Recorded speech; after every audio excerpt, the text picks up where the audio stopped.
edition of Ben Kalu'S Mandate on radio, on several radio stations in Abia State. We do this every week, but today is a special edition to carry everyone along. We decided to allow Honorable to speak in our language, of course, so as to carry everyone along. So let's talk politics just briefly before we look at stock taking and strategizing for the year 2022. I would like you to clear the air on the controversial issue because we've talked about it severally on this platform. Ben Kalu'S Mandate, the Umuahia, Bende and Ohafia road that has the cost implication of 12.8 billion naira is the bone of contention here. Your colleague, a member of the House of Representatives from Abia State, is laying claims to attracting the road for the people of that axis, and this is contrary to what you've told us on this program. We would like you to clear the air on this. How far has the project gone also, and when are they starting from Umuahia Bende axis? I mean, where are they starting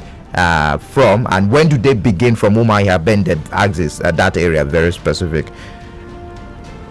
Thank you, Michael, and you are about the 18th person that has raised this issue of the road leading from Umuahia to Bende and to Ohafia, and the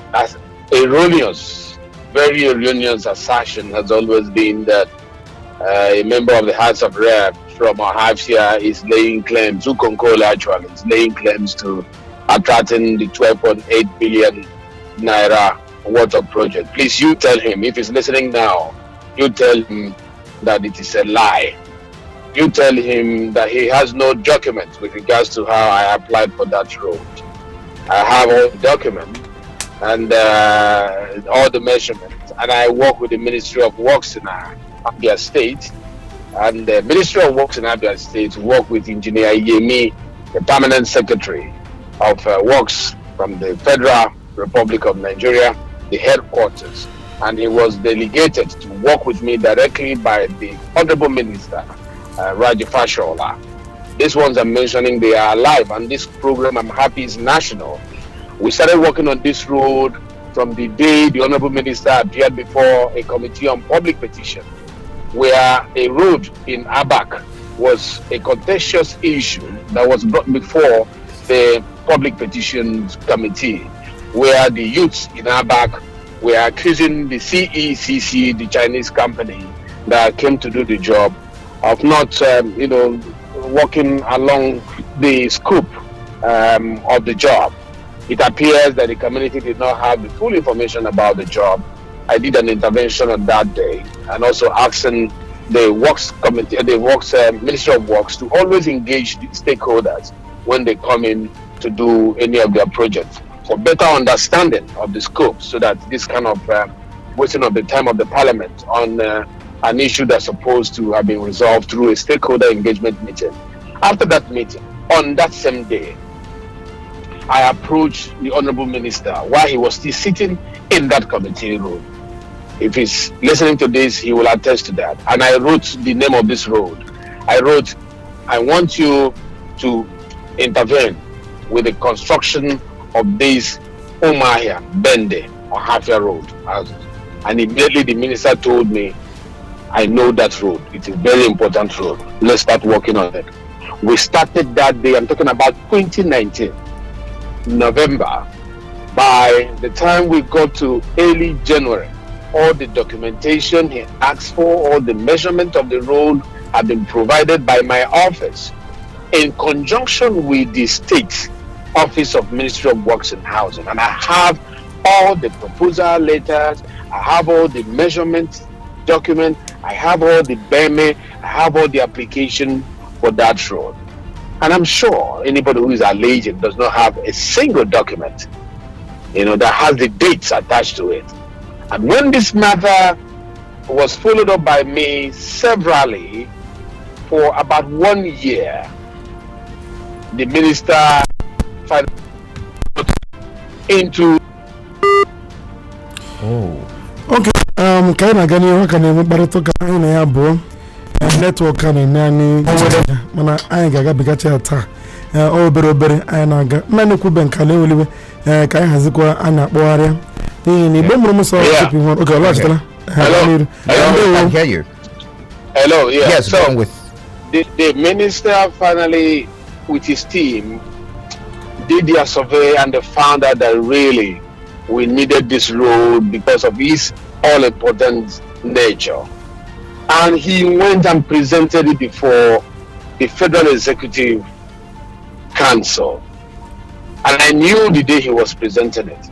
And I'm happy the Minister of Mines and Steel, who is from Abia North, is alive. The minister got to know about this presentation a night before the presentation, on a Tuesday. The presentation was on Wednesday. He indicated interest to debate in favor of this particular, approval. So when Honorable Fashola, Honorable Minister Fashola, made his presentation on this road before Mr. President, Mr. President gave the only chance to either counter the debate or to support the debate to Honorable Minister of State of Mines and Steel, that's Uchoga. And our brother Uchoga supported this particular project, the debate. It was only two of them that spoke during the Federal Executive Council. I was monitoring through the office of the AGF. And at the end of the day, it was approved by Federal Executive Council. The Honorable Minister Fashola, they are there. And who was the first person to call me on the successful approval of this particular road? It was the Honorable Minister Uchoga. Before they left the council meeting room, the minister called me and said, "Congratulations. You never told me you were pursuing this, but I supported it." I said, "Fashola told me that you supported it, that you wanted to speak about it, not that you supported it." So when Fashola came out from the meeting, I spoke with Fashola, and we all exchanged congratulatory messages that this road has been passed through. Pushing for funding. The road was funded only 6 months ago. Badges. Now, on the issue of why it is starting not from the 0 point, I had a meeting even this morning with the state, with the Southeast Controller of Works, Ministry of Works and Housing. The engineer also reaffirmed this morning that the survey that they were doing between the Umuahia and Bende assets, where they noticed a problem that will lead to a collapse of the great job they are coming to do, because it's not a small job. They're expanding the road. You need to see what they are doing already, and said that the survey has been done and they are waiting for the result of the survey. When the result of the survey is out, they will mobilize from these 0 point axis. Why they started from there was Heartland, who won the contract, was already finishing a job, a different job around that axis, and now argued that since the survey was still being, the result of the survey was being awaited, that it was good for them, more cost effective for them, to commence work from where they are and start pushing through down. That is the only reason why it has not gotten well. In October, about the 21st of October or thereabout, I contacted the minister and I raised my concern that I now need this job to start from the 0 point. That my people were raising complaint that this road attracted by me need to, show some evidence around this answer. The minister replied, and I have it here on my phone, "Please kindly tell your people to exercise a little more patience." And that's what I'm saying to the people of Bende and Umuahia today, because that project cuts across 3 federal constituencies: Umuahia, Bende, and Ohafia constituency. You can't take Bende and leave Umuahia. You can't take Bende and leave Ohafia, because the whole road, will encourage economic stimulation around that axis, that corridor. If you break it in pieces, you're affecting the economic stimulation that will come from that. Unlike what also I also heard that the same honorable member claimed that the palliative that happened on that road from Umuahia was attracted by him. It's not true as well. Before I came into the house, they had what they have called the 147 Lot 1. And then that Lot 1 started from his side of the federal constituency. And I asked him, when I got to the house. I said, why did you not take care of Bende as is? He gave me his reason.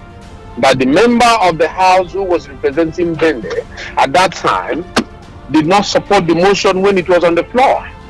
That was what he said, that there was no support from the honorable member, Nena Ukeje, who was representing Bende Federal Constituency at that time, when it was mentioned on the floor of the parliament that they expected that the support would come, but the support did not come from her. That was exactly what that honorable member from Ohafia told me when I arrived at the House of Representatives. And I told him I was going to fight for the side that affects my people to be captured in the coming budget. And because I did that, it was captured. And it's now called Lot 2.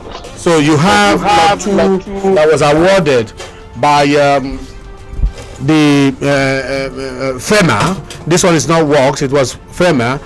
It was awarded, and the company that won the bid was P2E company that won the bid, and the palliative was now attracted. It was by Ukonkole. It was attracted.